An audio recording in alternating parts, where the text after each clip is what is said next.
कही जाती है कि न खुदा मिला न मिसाले सनम, तो क्या यही स्थिति नीतीश कुमार की होगी? भारी दबाव में है नीतीश कुमार। क्यों है और उन्होंने इस दबाव से मुक्ति का क्या रास्ता चुना है? दो रास्ते वो चुने हैं। हालांकि दो नाव पर वो हमेशा सवार रहते हैं। जब मन करता है राजद की नाव पर बैठ जाते हैं, जब मन करता है भाजपा की नाव पर बैठ जाते हैं। इसीलिए तेजस्वी यादव ने उनको पलटू राम की संज्ञा दी थी, उपाधि दी थी। तो ऐसे नीतीश कुमार आज भारी दबाव में है। उन पर अपनी पार्टी का राजद में विलय करने का दबाव है। उनको मुख्यमंत्री की कुर्सी छोड़कर तेजस्वी यादव को देकर देश की राजनीति में, केंद्र की राजनीति में जाने का दबाव है। ऐसे में सवाल यह उठ रहा है कि जदयू के वजूद पर, नीतीश कुमार की छवि के साथ उनके वजूद पर भी संकट धरा गया है। तो नीतीश कुमार ऐसी कौन सी चाल चल रहे हैं? दो चाल वे एक साथ चल रहे हैं ताकि वो अपनी छवि, अपनी पार्टी, अपना जनाधार बचा सके।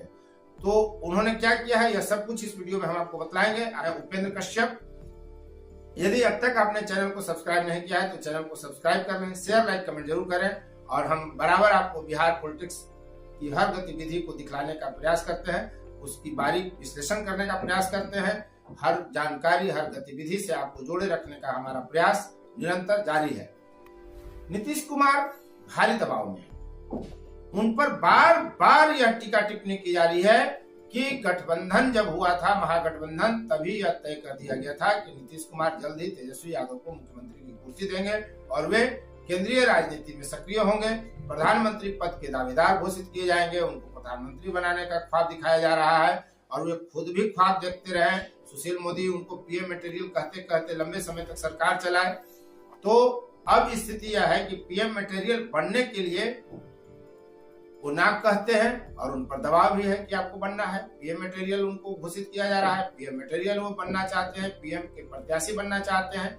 भले उनको कोई बनाए या ना बनाए, लेकिन उनकी इच्छा है कि एक बार देश के प्रधानमंत्री का हम दावेदार बने, नीतीश कुमार नरेंद्र मोदी के खिलाफ मजबूती से खड़े दिखें। यह उनकी इच्छा है। क्या होगा भविष्य के गर्त में है। लेकिन इस भारी दबाव के बीच नीतीश कुमार की चाल क्या है, वो कौन सी चाल चल रहे हैं ताकि इस दबाव से मुक्त हो सके? पहली चाल तो वो ये चल रहे हैं कि महागठबंधन की जो नई सरकार बनी है उसके बाद लगभग 1.5 दर्जन बार वो बिहार के विभिन्न नाम से यात्रा कर चुके हैं। अब वे अगली यात्रा जनवरी में शुरू करने वाले हैं ताकि जनता का फीडबैक ले सकें, लोगों से जान सकें कि लोगों का मूड क्या है। तो क्या लोग अगर कह दिए कि आपने जो भाजपा छोड़ के राजद का साथ दिया यह गलत है, तो फिर पलटी मार लेंगे? यह सवाल आगे है। तो नीतीश कुमार जनता का, कार्यकर्ताओं का फीडबैक लेंगे। आप ग्राउंड लेवल पर जान ही रहे हैं कि बिहार पूरी तरह जातिवादी प्रदेश है। उत्तर भारत भी आप कह सकते हैं कि जातिवाद, या दक्षिण में भी जातिवाद है। लेकिन बिहार में किसी घटना का विश्लेषण बिना जातीय दृष्टिकोण के आप पूरी तरह कर ही नहीं सकते। तो बिहार की जो जमीनी हकीकत है वह यह है कि जदयू और राजद के जो आधार वोटर जातियां हैं वो मिक्सअप नहीं हो पाती, एक दूसरे के साथ उनका तालमेल नहीं बैठ पाता है। ऐसे में यह कहा जा रहा है कि नीतीश कुमार जनता से फीडबैक लेंगे, महागठबंधन के कार्यकर्ताओं से फीडबैक लेंगे। हालांकि जब उनकी यात्राएं होती हैं तो उसमें आमतौर पे जदयू के ही लोग शामिल होते हैं। महागठबंधन के कितने कार्यकर्ताओं से वो मिलेंगे और कितने कार्यकर्ताओं से फीडबैक ले सकेंगे यह तो भविष्य के गर्त में है। लेकिन इतना तो तय है कि जदयू के कार्यकर्ताओं से, नेताओं से वे मुलाकात करेंगे, उनसे फीडबैक लेंगे। तो एक चाल तो वो यह चल रहे हैं। शायद इससे वो दबाव बनाने की भी कोशिश कर रहे हैं महागठबंधन के दूसरे साथियों पर कि देखिए अगर हम जनता का फीडबैक कुछ मिलता है तो हम फिर पलटी मार सकते हैं। भाजपा भी पूरी तरह घोषणा नहीं कर पा रही है, वो भी लोभ समरण नहीं कर पा रही है सत्ता का। इसलिए भाजपा यह खुलकर नहीं कह पा रही है कि हम अब नीतीश कुमार के साथ सरकार कभी नहीं बनाएंगे।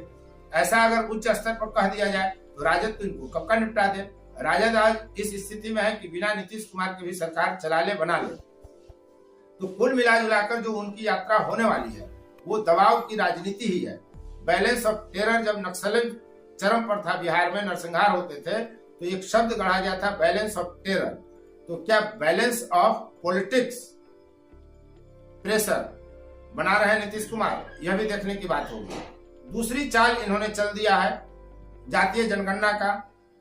तो जातीय जनगणना पर जब हम चर्चा कर रहे हैं कि उसका इन पर क्या इम्पैक्ट पड़ेगा, वो क्या करने वाले हैं, इससे पहले हम थोड़ा सा संक्षिप्त जानकारी दे दें जातीय जनगणना को लेकर। भारत में पहली बार 1881 में जनगणना हुआ था और तब जातीय जनगणना होती थी। 1931 तक जातीय जनगणना के आंकड़ा तो जारी किए गए, लेकिन जब 1941 में 10 वर्षीय यह कार्यक्रम है, हर 10 वर्ष पर जनगणना होती रहा है, यही व्यवस्था है। यह और बात है कि कोविड के कारण 2021 में जनगणना नहीं हो सका था। तो 1941 में जब जनगणना किया गया तो उस समय जातीय आंकड़े को छुपा लिया गया, वह जारी नहीं किया गया और तब से ही यह परंपरा बन गई। 1951 में भारत आजाद हो चुका था और जब 1951 में भारत की जनगणना हुई तो जातीय जनगणना हुई ही नहीं। 1951 में एससी और एसटी के सिर्फ आंकड़े जारी किए गए, यानी देश में कुल आबादी कितनी है और इसमें अनुसूचित जाति जनजाति की संख्या कितनी है यह बताया जाता है, न कि जातिवार बताया जाता है। अब नीतीश कुमार ने चाल यह चली है कि वे जातीय जनगणना करेंगे तो जाति के बाद उपजातियां बहुत सारी होती हैं, तो अब इसके लिए 7 जनवरी से 23 जनवरी तक मकानों का नंबरीकरण किया जाना है। यानी बिहार में कितने मकान हैं इनको गिना जाएगा, मकानों पर नंबर दिया जाएगा। कहा यह जा रहा है कि आने वाले समय में मकान का नंबर ही आपका हमारा स्थायी पता होगा, यानी नंबर जैसे मोबाइल का डायल करते हैं, जैसे पिन कोड होता है, उसी तरह से हर व्यक्ति के मकान का अलग अलग नंबर होगा। तो जब मकानों का नंबरीकरण का कार्य खत्म कर लिया जाना है 7 से 23 जनवरी के बीच, पूरी जनगणना के कार्य पर बिहार सरकार का खर्च 500 करोड़ रुपए लगभग अनुमानित है कि इतना खर्च हो जाएगा और फरवरी तक जनगणना का कार्य पूरा कर लेना है, यह लक्ष्य लेकर चल रही है। दरअसल नीतीश की कोशिश यह है कि जातीय राजनीति में जब भाजपा जातीय जनगणना से बच रही है या नहीं करा रही है, और अब तो नित्यानंद राय ने सवाल भी उठा दिया है बिहार में जातीय जनगणना को लेकर, यह भी कहा जा रहा है कि यह कभी संभव नहीं है, व्यवहारिक नहीं है, क्योंकि जातियों के अलावा इतनी उपजातियां हैं कि उनकी गणना करनी बड़ी मुश्किल है, यह व्यवहारिक नहीं है। ऐसा जातीय जनगणना के जो पक्षधर नहीं है वे आरोप लगाते हैं, लेकिन जातीय जनगणना के जो पक्षधर हैं वे तैयार हैं और वे बिहार में इसका प्रयोग कर रहे हैं। तो जातीय जनगणना किस हद तक व्यवहारिक तौर पे परिणाम के रूप में क्या सामने आता है यह तो देखने की बात होगी, लेकिन कमजोर हो रहे नीतीश कुमार को इससे राजनीतिक लाभ दिख रहा है। उनको लग रहा है कि सवर्ण तो बीजेपी के साथ है, वैश्य बीजेपी के साथ चला जाएगा, उसको तोड़ने की कोशिश तेजस्वी यादव कर रहे हैं, टिकट दे रहे हैं वैश्यों को, तो इससे लगता है कि वैश्य भाजपा से अगर बचे या जहां जहां कम से कम वैश्यों को सीट राजद देगी वहां वैश्य तो जुड़ेंगे। लेकिन जदयू के साथ समस्या यह है कि न इनके साथ सवर्ण है न पिछड़ी अति पिछड़ी जातियां हैं। इनके साथ जो अति पिछड़ी जातियों का जो वोट बैंक कहा जाता रहा है वो कुढ़नी ने बता दिया है कि इनसे अलग जा रहा है, तो इनसे जब अति पिछड़ा चला जाएगा तो इनके पास बचना कुछ नहीं है।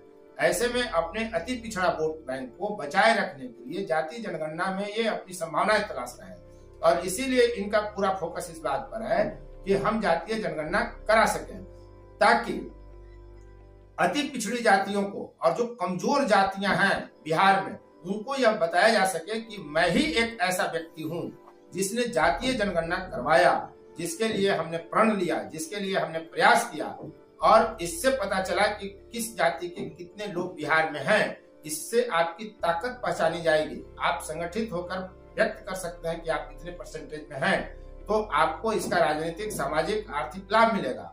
ये बताने की कवायद नीतीश कुमार कर रहे हैं और इसीलिए वे जातीय जनगणना कर रहे हैं ताकि उनको इसमें अपना भविष्य सुरक्षित दिख रहा है। उनको लग रहा है कि जातीय जनगणना से उनका वोट बैंक मजबूत होगा, इनका वोट बैंक बढ़ेगा और जो वोट बैंक है उसको ये बचाने में कामयाब हो सकेंगे।